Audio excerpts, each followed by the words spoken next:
Constructivism is a complex theory that is gaining ground on effectiveness in the elementary schools. It is one that can be applied to every subject.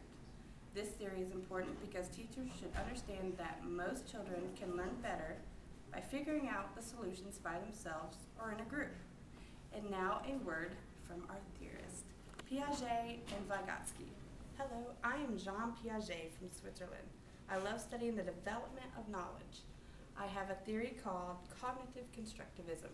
I believe that students are little scientists and they construct schemes or little blocks of knowledge and build new knowledge to them through assimilation and accommodation. When these little scientists have a good balance between assimilation and accommodation, I call that equilibrium.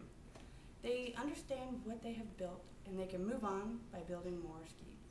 I, as well as other researchers, believe that my theory can optimize new learning if it is utilized in a classroom. Students can make it more meaningful through their own connections. Hi, I'm Vygotsky. I live in Russia. I have a theory about how children learn.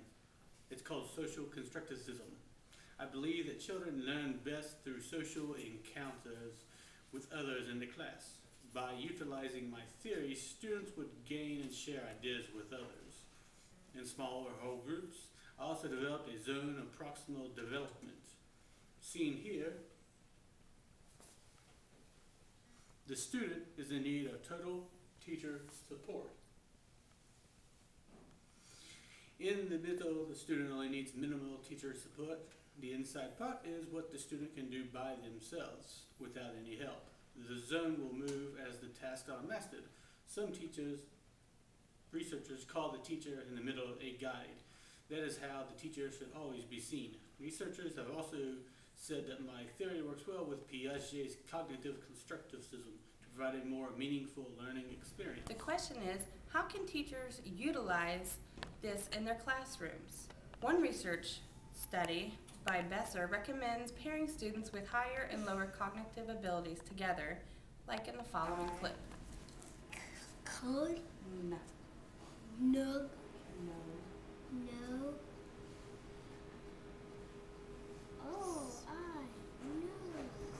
The use of hands-on activities such as manipulatives, graphic organizers, and readers' theaters are great tools for a constructivist classroom, as stated by Gordon in a study from 2009, as seen in this snippet, 10 pennies.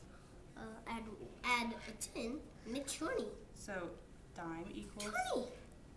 That would be 20, but a dime equals 10 how many pennies? plus 10 is 20. Okay, and if you add 5, that'd be 20. 5. 25, and what do you have in your hand? A quarter. How much is that worth? Nick. This is a quarter. How much is it worth? 25. So are these equal? Does this pile equal this pile? In 2007, a research study by Karadag recommended using probing questions to get kids to think critically. For an example, If you did make yours wrong on purpose and then they're making theirs right and then while you're not looking and talking, that you can switch them and there are pros and cons to constructivism. Some of the pros are the students try to find harder tasks and become more optimistic. The students learn to collaborate with others successfully. The students with little social skills will gain more through group interaction. There's always a downside to some theories. With constructivism, there are several. If the student likes to actively participate in their learning, sometimes the interactions with others is not what it's supposed to be due to class size or the particular project at hand. The student may become the lone scientist instead of a little scientist, as described by Piaget. Some teachers are veterans in the teaching field and have vast knowledge, but they are not always very good with technology and will not use it in their classrooms if they do not have to. A study by Zing in 2007 stated that they are used to a certain way of teaching and some will not want to sway from what they have been doing comfortably for several years. Teachers might not have the budget suitable to meet the demands of a number of projects.